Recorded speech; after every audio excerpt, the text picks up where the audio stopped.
broken my heart so many times I stopped keeping track.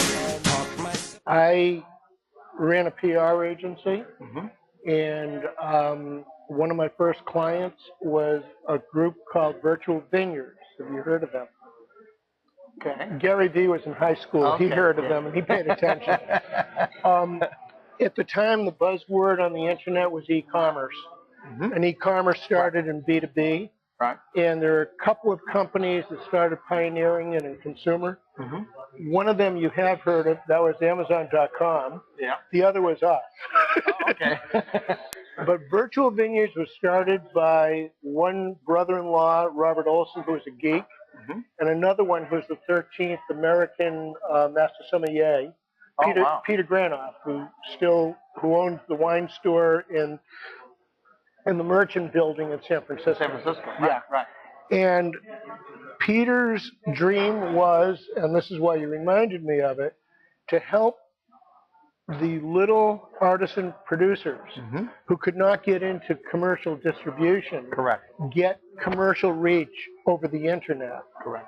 And what we did is we became the first organization to sell wine over the internet. Wow. And we ran against certain obstacles that still exist, Sure. including the price of freight, Right. including an alcoholic wholesalers industry that doesn't like competition coming through the mail. Distribution is a real problem when you go outside of California, no doubt about it. And it's funny because the key component was Peter, the sommelier, started getting email questions about pairings and what should I do and how should I, and he didn't know what to do. So he started taking email and writing a column every day, which Harry Max, our chief technology officer, would stay up all night, as geeks sometimes do, and he would program into the homepage, Ask the Cork Dork every day.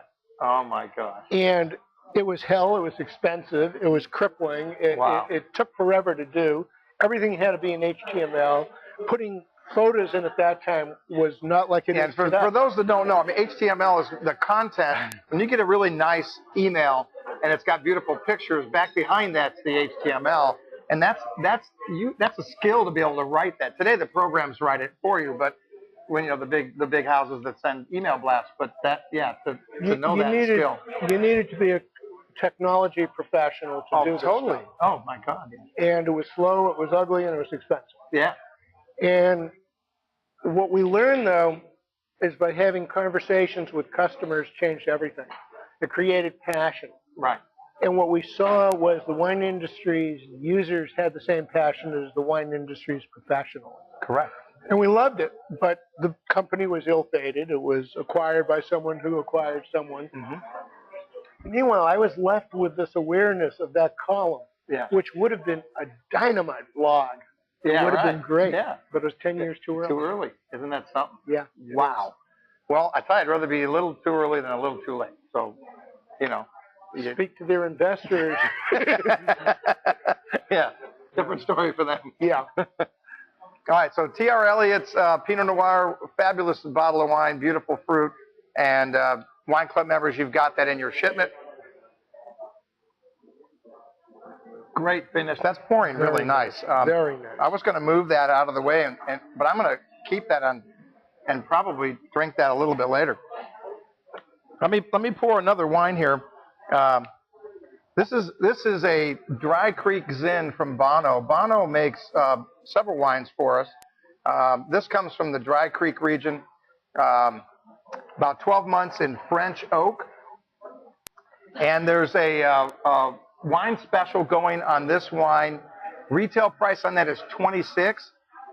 During the holidays, you can get that for 20% off, which I believe is $20, $60, And program guest, is that 30% off? That's